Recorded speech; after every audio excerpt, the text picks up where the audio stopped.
It's an industry like no other for sure. It's a blessing because I can see opportunities everywhere. I like to tell them, let's get everything to 90%. And then the 10% can be up for discussion. Don't lead with features, lead with the business outcomes. We would love to hear what is the outcomes that you're trying to give to us versus the features that you offer. You know, it's a jungle out there. Angela Hill has spent over 20 years in e-commerce, business development, category management, merchandising, logistics. She's basically done it all.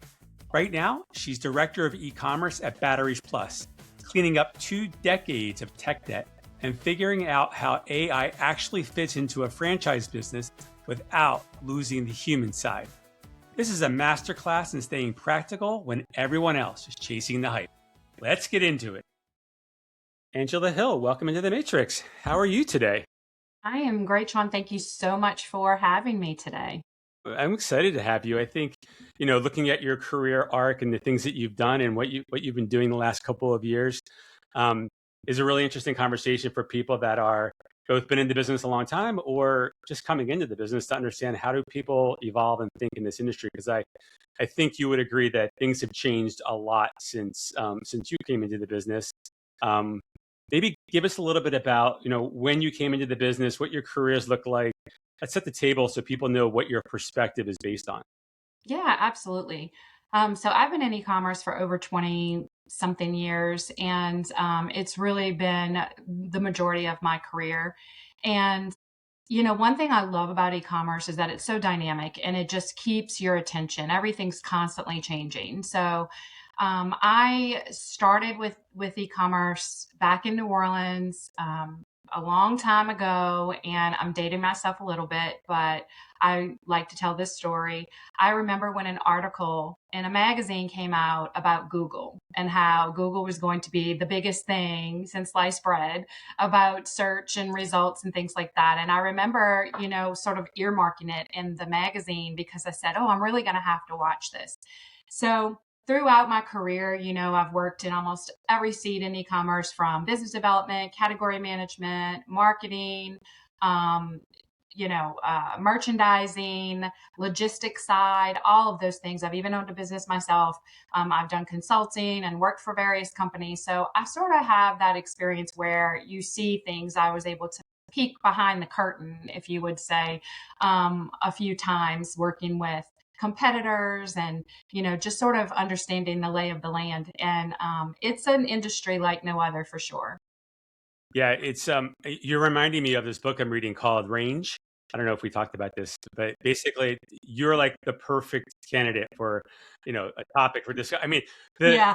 you're like if I were hiring somebody to run my e-commerce business, I'd pick someone like you because you've done all these different things. So you understand the different things that go into a successful e-commerce business, right? So you have that range, that wide range. You're not just narrow, you've been doing this one Right. thing the whole time.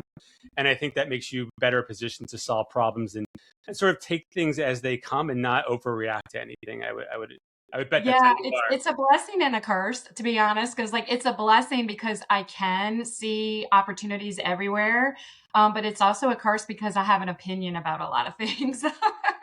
So sometimes it's like, okay, I'm not going to put my hand in that, cookie jar over there because they need to figure that out, even though I've done it before and I probably could save a lot of time. So I try to be very strategic with that, even though sometimes, I'm from New Orleans. So sometimes we just say what we feel. And so it is a blessing and a curse at the same time. But I do think that that is something that is unique to me, that I'm able to understand, the problems that even just employees or clients might have in their unique roles, because I have sat in that seat at some point or another. Yeah, no, I would say it's more of a blessing than a curse. I think you're probably able to solve problems faster than most people because you have that broad range of Yeah, understanding. I see things differently for So sure. we'll call it positive. Um, so, I mean, that's going back a long time, thinking about Google. That must have been the late 90s, right? Or Yeah, maybe 2000. yeah. I was at Yahoo at that time, and search for us was directory based, and then Google came along, and nobody really understood the power of it. Not even Yahoo. Even they tried to buy them really cheaply. I think it was like $1 million offer, and Google said no thanks. Good for them. I Yeah. wish they had. I'd be a lot wealthier right now, or I should say I'd be wealthy. But Oh well, just missed that one. Um, but so you've seen a lot. If you go all the way back to those days, and you've also seen sort of that slow build in the e-commerce space. You've seen the Amazon explosion. Now we see AI. What is there anything that stands out as like the biggest surprise that you saw in your career in that span? I think the biggest surprise there is that things really they have changed. The technology has changed, but the fundamentals are what has stayed the same. And I feel like every company that is going to succeed in e-commerce and continue to move forward, you have to remember those fundamentals. You have to put the customer at the center. You have to remember what the customer is there for. There's so many bells and whistles everywhere. There's so much new technology coming out, and the fundamentals have not changed. You are here to create less friction for the customer, to get the customer what they need fast, whether that's finding it on the site or shipping it. Um, Amazon created a lot of struggles for a lot of companies with, prime shipping and same day shipping. And there was a time when people just did not even have a clue how to compete with that. But little by little, everyone remembered, put the customer first, and the communication became important. The branding became important. And all of those little things that add up, are just really the fundamentals of a business. And I think customers that are winning in e-commerce and are lasting 20 years or so are those that continue to do that. Yeah, I would agree. Customer first. Make sure the customer's happy. Um, so you got to Batteries Plus about a little over a year and a half ago. What did you walk into there as a legacy business that's very unique, right? Because you're franchisees, you're not a typical e-commerce business, even omni-channel, you're not typical, right? What did you walk into? Because it was the reason I asked this question is because it was right around the time that ChatGPT was really becoming popular and people were thinking about AI and how that's going to impact jobs and businesses. So, what did you walk into, and then how did you think about what needed to be fixed and how to go about it? Um, well, we are a franchise first business model, so we're a little different than a typical e-commerce company. And the opportunity that I saw with Batteries Plus was they had the structure, they had the foundation. They had organically grown in, I should say, we have organically grown in our e-commerce development. So, like, we just kept putting layers and layers and fixing things and things like that. So the opportunity that I found was a couple of things. A great cleanup was needed, and we did that. That was the first thing I came in to do. Um, we renovated the homepage, we renovated our navigation, we created design systems to where now we're really trying to be consistent and trying to focus on things that actually move the needle in terms of what the customer needs to lessen those friction points or get rid of them completely, through some UI, improvements, and also through some new big projects that we've taken on. So at the end of the day, learning about this company it was different than what I had done before. And I felt that was a really great opportunity for me because, again, like I said, I have sat in all the seats, but now I'm working for a company that we support the stores, we support our franchise owners. Our website isn't competing with our stores, it's supporting them. And every decision that we make as a company and that I make for the website, has to support both the customer and the franchise owner. So success to us isn't necessarily just another, online order. It's driving the customer to the store. It's getting the customer to pick up the phone and make a phone call. It could just be something as simple as having them come in to recycle their batteries and maybe not even make a purchase, but that's that relationship that we're forming and that we're nurturing. So it's a different business model, and it's very unique to a lot of other online sites that are just, put everything on sale, or, let's just get sales. Because for us, that affects the franchise owner. So keeping them top of mind as well as the customer has been a learning experience so far. And it's been really exciting to see the things that we could do. Yeah, I can see that's a unique challenge. I want to go back to something you said or you alluded to, which was tech debt. So you got there was a lot of tech debt, right? Was there a process that you went through to understand, okay, what do we have? What can we get rid of? What's overlapping? What do we need? What do we need to bring in? How did you go about that process and how long did that take? That's still in progress, actually. I think it's ongoing. Yeah. Well, we have a really great IT development team. We have a great marketing team. And of course, we collaborate, my team collaborates with them on a daily basis. So some of these technical and tech stacks things, platforms or software might cross over. So it's really a process of what do we have now? What are we using it for? Are we optimizing it? I think the first step was to optimize. So the first thing I did when I came in was, get a get all the contracts together. Let's see what we're paying for. There's so much opportunity that we figured we could use, without costing us money. Let's just maximize what we have. So that was step one. And then as we grew and as I grew with the company, I started seeing some opportunities and some, maybe some gaps of where this company is great, but it's not really giving us everything that we need. And then asking, collaborating with the other teams and maybe trying to consolidate in places where we can consolidate. We have good people and we have good processes. So trying to understand how all of the departments can work together to come up with, the tech stack that really helps us all at one time rather than siloed.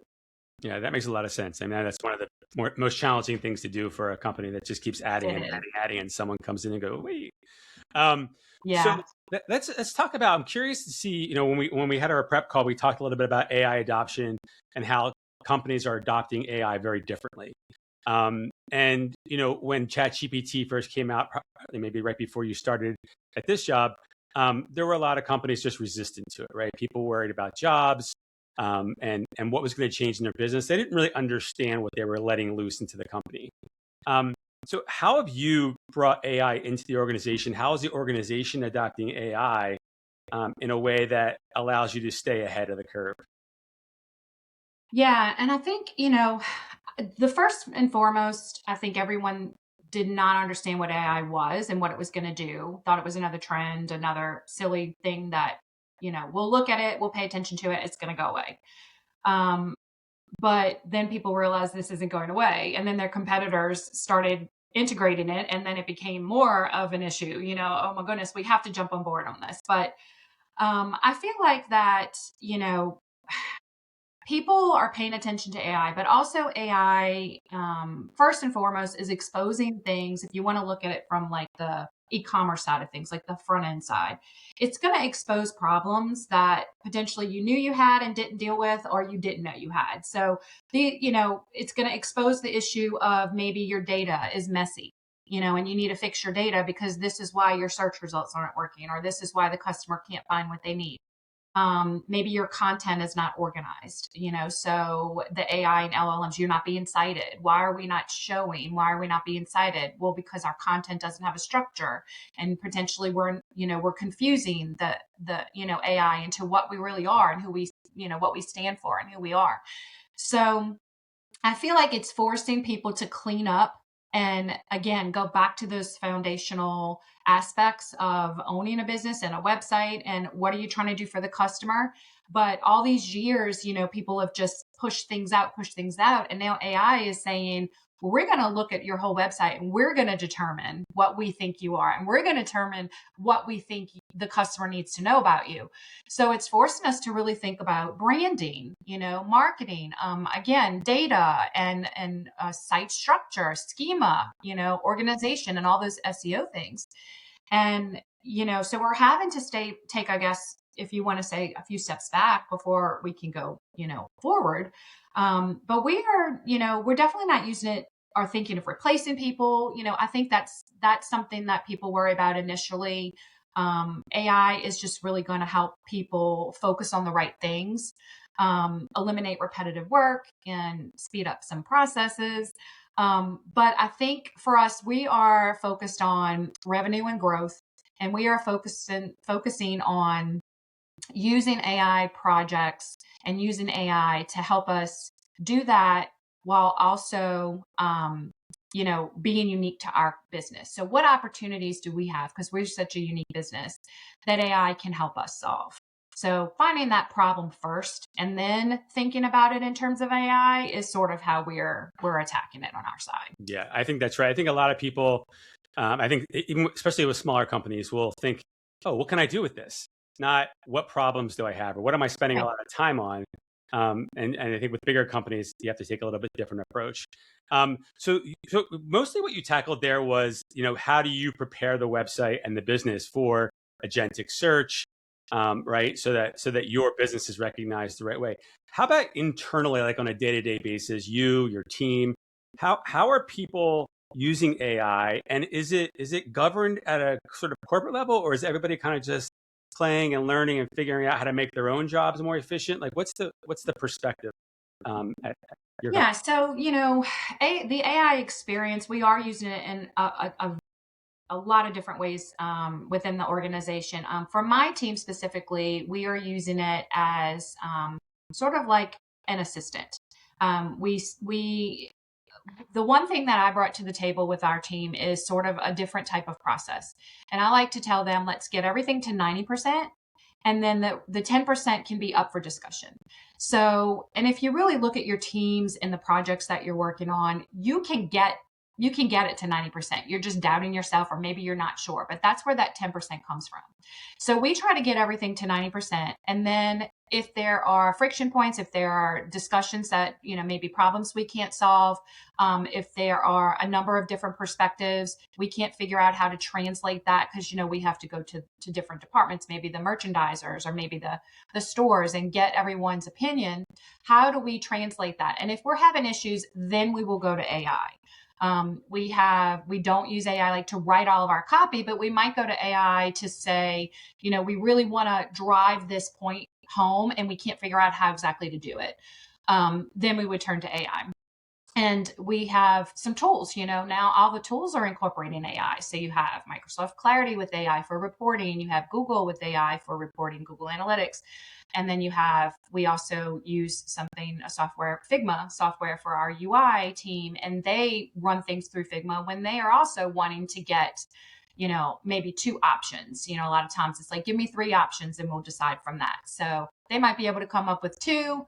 They get Figma AI to maybe give them a third. So it's really more of an assistant type look and feel of how we're doing this.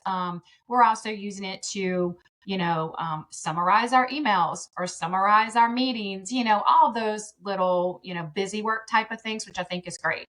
But then on the tech side, we have, again, a great, marketing team and a great IT team, and they're always, as well as ecom, looking on the lookout for some new ways to use AI to make things better. So, for instance, we're looking into using it for voice, for when customers call stores after hours or in busy times of the day. We're also looking into potentially helping. We're using AI now. We're integrating a little bit of AI with some new data to help customers find products quicker in the store so that the store employee can actually, not spend hours digging through files to find this one unique thing that the customer needs. So really, again, focusing on the problem at hand and then using the humans to get it to a certain extent. And then if we need to pull in AI to help reinforce what the decisions we're making or help us figure something out, that's what we're doing. And as far as governance goes, we haven't really had that on a corporate level. We're all being trained per se to, utilize AI when it makes sense. And obviously just giving some, clarification to that, obviously no confidential documents and, things of that nature, but nothing really formal has come out yet. I think right now we're still trying it out and using it for what we think is going to be an advantage. Yep. So you have, just going back to the fact your franchise first and thinking about all of the information you just shared there. You've worked at other e-commerce businesses that, like a barbecue guys or what's the other one? Napoleon, right? They stood out to me because I'm a barbecue guy. Yeah. But how is it when you think about marketing technology? How is working for a franchise business different than working for a typical e-commerce business when it comes to how you evaluate technologies, capabilities that they must have to make sure that you're able to manage both the customer and the franchisee? Yeah, well, first thing, we want to make sure that it works for all of our systems.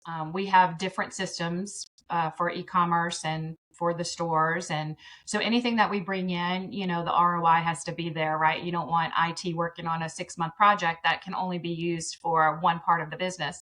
So we are looking at AI in different platforms that can be used, across the board, across the enterprise. But we have, as a franchise model, we also have like buy online, pick up in store, which is very unique to us. And that is considered, a success to us. Again, like I said at the beginning, if someone buys online and picks up in store, we don't look at that as that's a huge success. We want that to happen because we want them to be able to have that inner relationship with the store owner and the manager.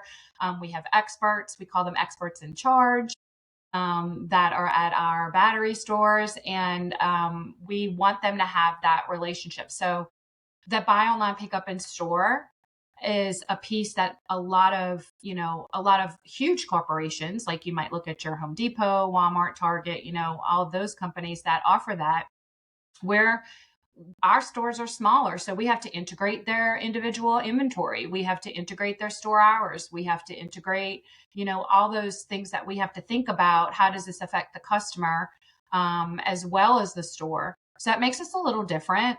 We want to optimize that customer journey as best we can. But again, we also have to think about our franchises, and our owners, store owners as well.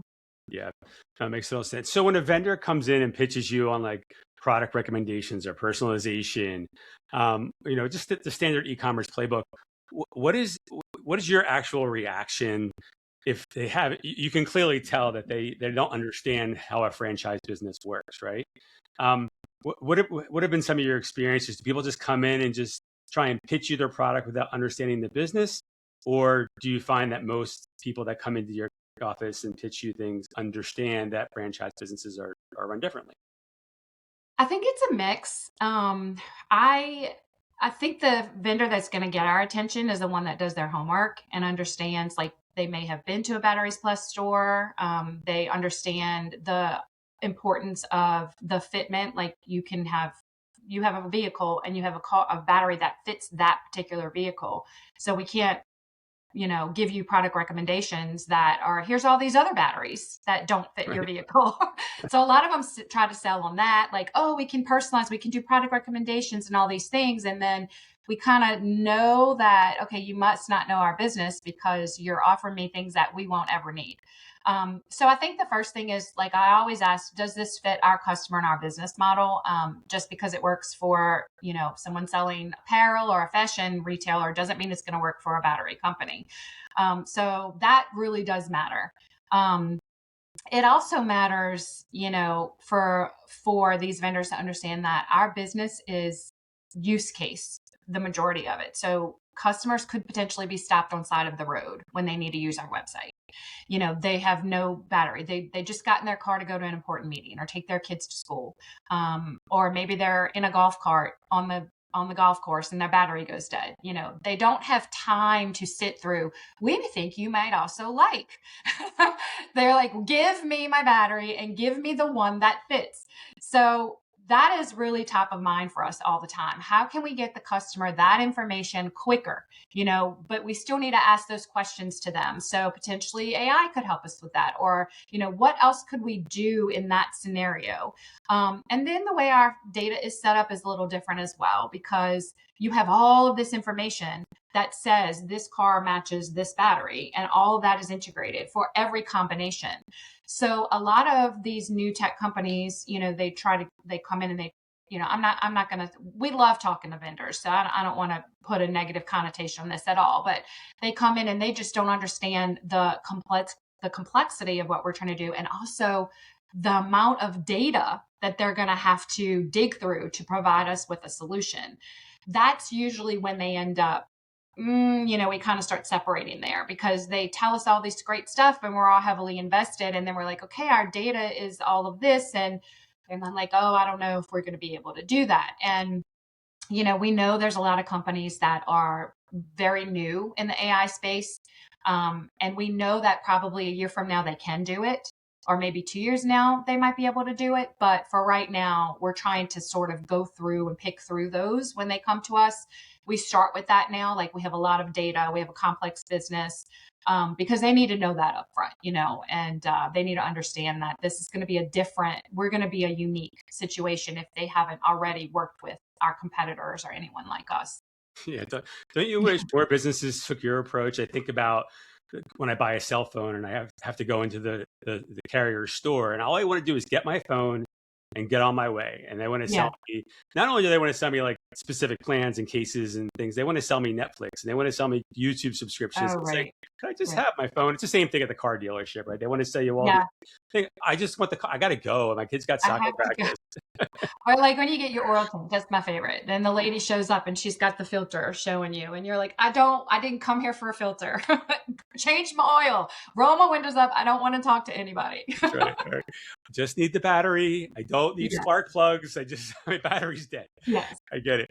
And So the hope is that when we do get the customer for the battery, they are so happy to find a company like ours because we do so many other things. We do cell phone repair, we do key fob repair, we recycle, we install the battery, we test batteries, we sell chargers. So like there's so many other things, but we don't want to inundate the customer through AI like of doing all these things first. Like that has to come after we earn their business. So yeah, just yeah. want to clarify that. Yeah, no, it's smart. I went to your website, and I didn't know you did key fobs, and I needed a key fob, so Right. it was like, oh, where's the closest one to me? And so, Yeah. yeah, Welcome. I think it's that one product that brings everybody in, and then you expose them to everything else. When you think about Martech and solving particular problems, it can be a bit overwhelming, right? Like we just went back 15, 16 years to 2010. There were probably 250-ish MarTech companies on one Lumascape, if you're familiar with Lumascape. And then today there's like 35 or 36 Lumascapes, 20,000 companies. So how does someone in your shoes, when you need something, figure out where to start, to figure out what's the best solution for me? Yeah, I am a big proponent of conferences. I love going to conferences. You and I did talk about Shop Talk, one of my favorite, e-tail, whatever conferences are there, because I think it's the networking part that is just so amazing. Not only do you get to hear the stories of actual companies that have, integrated these shiny new things, and then you get to hear how they did it. And then the first time I went to a conference, it was e-tail in Philadelphia, and I sat and I took a notebook and I wrote so many things and I remember my boss telling me, like, why are you writing all this down? Like, this doesn't have anything to do with us. And it's like, but it does have to do with us. We just have to figure out how to make it have to do with us. So every little great comment or star sentence that they would say and that resonated with me, I would write it down, and then I would go back and figure out how can I do something like this. So from the very beginning, I've been just really starstruck, if you want to say, with different conferences. So I do rely on networking. I think it's important to be able to network with peers, people in your network, whether through LinkedIn or in person, to understand do they have the same problem that we do and how are they solving it? Mm-hmm. And just having those one-off conversations face to face. I think there's just too many really to evaluate from scratch. You can't just go on a website and look. That doesn't happen anymore. Like you said, you'll be stuck in forever land doing that. But understanding, who is talking to the people that are like me, who are talking like I'm in a director position. Where are the other directors, and what are their issues that they, are running into? And all of our, a lot of people in our company do attend, conferences, and we'll all bring it back. And I'll go to a conference and be like, I've been talking to Batteries Plus. I talked to such and such at this other conference. So it's really good because it tells me that's awesome. They already know about our business. They've already had conversations. Then I'll get on the phone with them or get back with them when I get back to the office and say, what did you think about them? What did you like? What did you dislike? So I feel like I'm just always looking for ways to, implement not implement, that's the wrong word. I'm always looking for ways to start conversations with new vendors and hear them out, but at the same time it's kind of like everything else. You buy what your friends buy, you buy what your neighbor buys. It's just that it's why Amazon reviews became so popular, because customers shop what other customers are buying, and I think it's becoming that now in this vendor world. Yeah, especially when you find a peer that has a similar problem, has a similar business, or everything's aligned. It's like, okay, well, they already did the homework. I trust them. They, every step Right. of them, it seems like it worked. Right. Yeah, I can imagine it's overwhelming. And, and then there's the challenge of what are you doing between conferences when you need something tomorrow or next week? Yeah. You got to Yeah. have a good network of people that you can tap into, people that you can trust. Earlier, you mentioned some of the solutions that you're using, like PMax and Clarity and Figma in particular. And these are all tools that 5 years ago didn't have AI. Well, I guess PMax was technically AI, but they didn't necessarily have AI built into them, and Hmm. now they do. So all of a sudden, you have these solutions that you're sort of, we'll call them legacy solutions that have AI built into them, and then you have all these sort of AI native solutions that come out, and everyone's an AI solution now. So you have pure and legacy. Um, is one better than the other? Like, how do you evaluate solutions that come in and be like, because I'm sure everyone's saying they're AI, right? Everything's Yeah. AI. Everybody is AI. Yeah. How Everybody. do you tease apart what's really AI and what's just Mhm. slapping on AI? Yeah. Oh, that's a great question, and we're still trying to do that.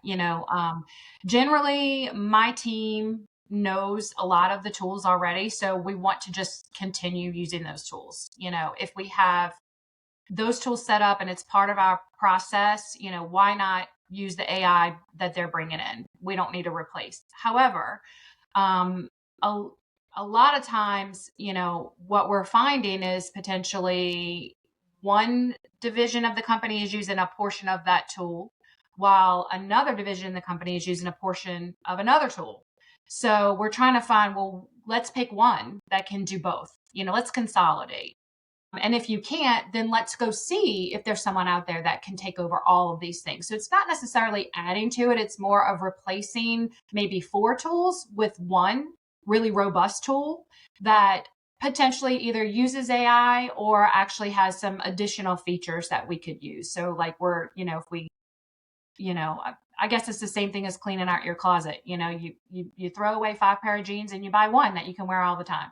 Kind of the same thing. But I'm not really good at analogies, but I use them all the time. So get ready. But but I really think that, the companies just need to understand, from their employees and from their customers, and like just really get down to like what are you trying to do? Use that intention, like set that intention from the beginning. There's two things there. We're trying to get better at what we're doing now, or we're trying to consolidate, or we're trying to find a bigger company that can do all of these things. And then we realize that can replace all of these things. And before you do that, you need to, talk with everyone and make sure, how are they using it? What are they doing with it? We actually we used to use Microsoft Clarity a lot. And then it broke. I don't know if anyone else uses it out there, but for some reason we couldn't use it. It broke for like 3 months. So I just gave up on it and I didn't even go back. Well, somebody on my team was one day in a conversation saying, "Oh, wow, I got this from Microsoft Clarity." I was like, "Well, is it fixed?" And she's like, "Yeah, they have this whole new AI section in there." I said, "What do you mean?" So we went in there and now it's like, well, that's great, because we were looking into other ways to use AI companies for that. Well, now we have it and it's fixed. So it's not something that I necessarily have to go out and look for. It's great if they have it, but if they don't have it, we always have this. So I think just being really, cognizant of what tools your team uses and your enterprise uses before making those type of decisions is what I would really recommend. And that's what we're doing. How do you do that, right? Like, how does a company, especially on the larger size, make sure that everyone understands, or at least everyone knows, what other people are using, so that you don't go out and sign a contract for one solution that the merchandising team is using, maybe a different solution for that, but that solution also does what you need. Like, how do you coordinate all that? Yeah, we're a very lean company, and we are also very open with each other. So we have several meetings that are enterprise level, and then we'll have leadership meetings, and then we'll have department meetings. And whenever these type of things come up, we're all after the same thing. We're all after creating a better customer journey and growth in revenue. So when someone brings up, I saw this in GA4 and this is what it's telling me, is this what you're seeing? And then we start to sort of overlap, like, well, I use this tool. Why don't you let me show you what I do? Let me show you what you do. So we're pretty, we're pretty smart about what everyone in the company is using. There are a couple enterprise level tools that we all use, but we collaborate often. So I feel like that's, one of the strengths that this company has, is that not everybody knows everything, but we know how to get those answers. Yeah, communication is key. Yeah. I want to shift a little bit back to the vendor world, and I have to imagine someone like you gets pitched a lot, probably requests to get pitched a lot more, but I know it's relentless out there. It Um, is. what's the difference between a pitch that's respecting your time and one that you just think is wasting your time? What's the difference between them, and how do you assess companies before you say yes, so that hopefully you minimize the wasting of your time? Well, I would say that the companies that come to us solving our problems in the first 10 minutes are going to get our ears, because if you come to us and say, hey, I looked at your website and I saw that, I have a way that the fitment finder can be optimized for customers to find their batteries quicker. That's going to get our attention right away, because they know that's a pain point for us, or they know that's important to us. It's a focus on how to do that. Companies that might come to us and not, you walk around Shop Talk or even a conference and you have people call you by name. They know your business. They've been to the store. I like talking to them. I love that. They're like, I just went to Batteries Plus yesterday. My son had a toy and we had a run. That is a conversation starter for me that you just can't replicate if you don't know us. And telling us everything. The employee was so nice and the store was so clean and I was able to find the battery I needed right away. Like, those are things that we check off our list. So, and they're repeating them right back to me. And then versus, having a call or the worst is when they just put the meeting on your calendar and you look at the calendar and you're like, who even is this?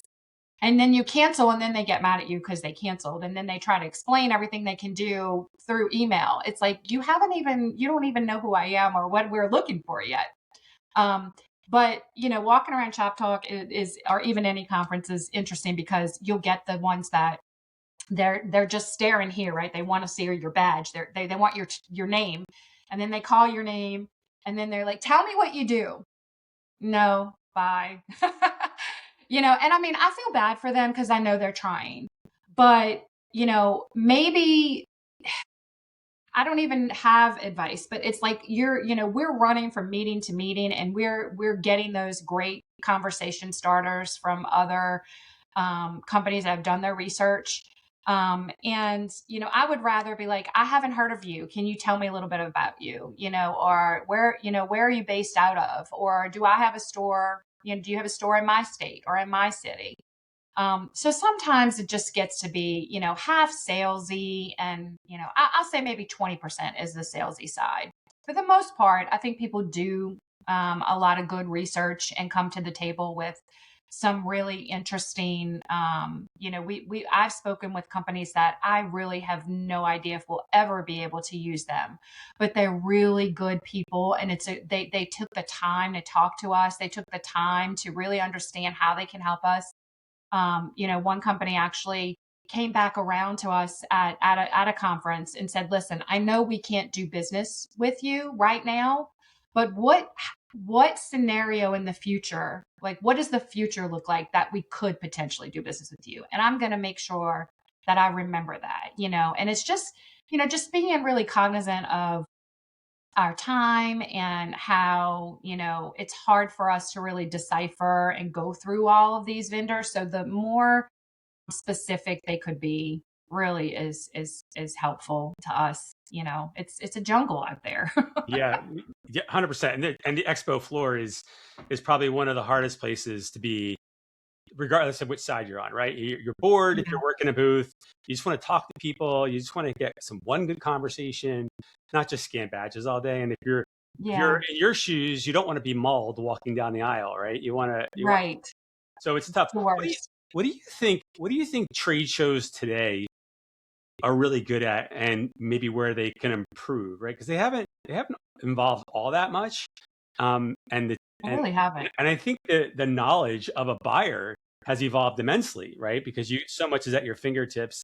Um, is there anything that just stands out to you? You don't have to call out any particular show if you don't want to, but like anything that stands out as a really good feature versus a really bad feature?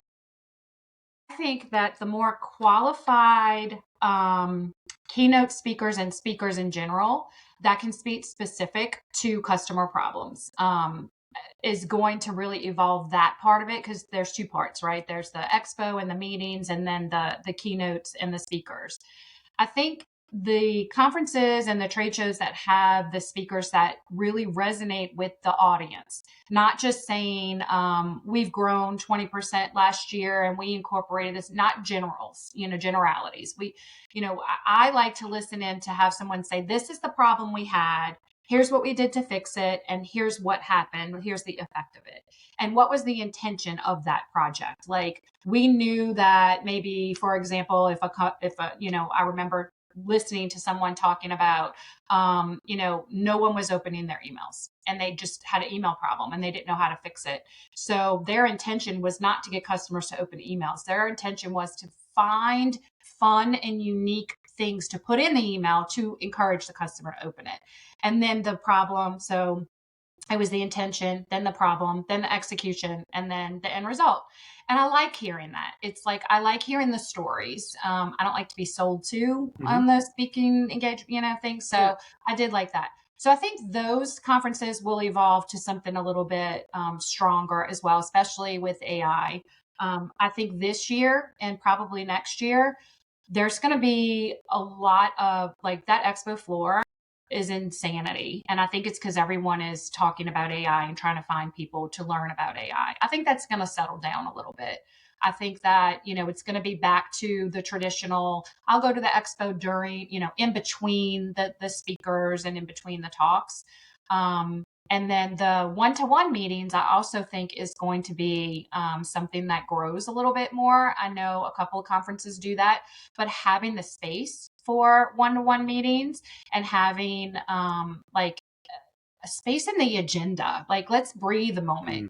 Like, give me a chance not to have to run over here and then have to run over there. Like, maybe give us a chance to breathe a little bit. I think that is really what I would love to see in the future of some of these conferences, a place where I could actually, they all give you an app, but then on the app, you can't put your own things. I want an app that gives me where I could put my own space and my own one-to-one meetings and then mark their speakers and then mark the expo floor and really, like, map out an experience for me. I do think it's going that way Mm-hmm. eventually because of AI. They're going to eventually use AI to do all this stuff. But I think that it's still that physical, learning together atmosphere is, you just can't replace it. Yeah, I agree. It's great to talk to people that sit in your shoes that have similar problems and just learn how people think differently about different, Mhm. solving things. Um, I imagine, obviously you get pitched a lot. If you could tell every vendor, um, and this is like to the future, right? Every Yeah. vendor that's coming in to speak to you, and they're pitching something about AI, like what would it be? What would you want them to know before they come in and pitch you something on AI? Think I would say, how can I put this, like, really? I think the best vendors will know my business before they walk into the meeting. You don't have to spend 20 minutes explaining AI to me or to us, because we already know that exists. But explain the relevancy to my business and explain how it's going to help me do my job better. So I think the way they could fail is if you just give me the same presentation that everyone else gives me, and there's no, tell me the difference. What do you bring to the table that's different? Like, you're on an interview, right? So tell me what you're going to bring different than your competitor. So tell me that.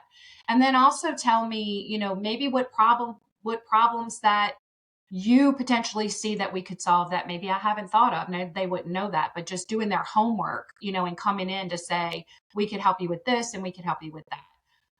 We don't need to see your dashboard the first meeting. We don't need to see, your walkthrough or your presentation. We want some of this to be, a conversation, and we would love, don't lead with features, like lead with the business outcomes. We would love to hear what is the outcomes that you're trying to give to us versus the features that you offer, because we don't understand the features at the very beginning. Like, tell me the problem you're solving, how quickly I'll see the results, and then how can I measure success? Yeah, good advice. And Yeah. good advice.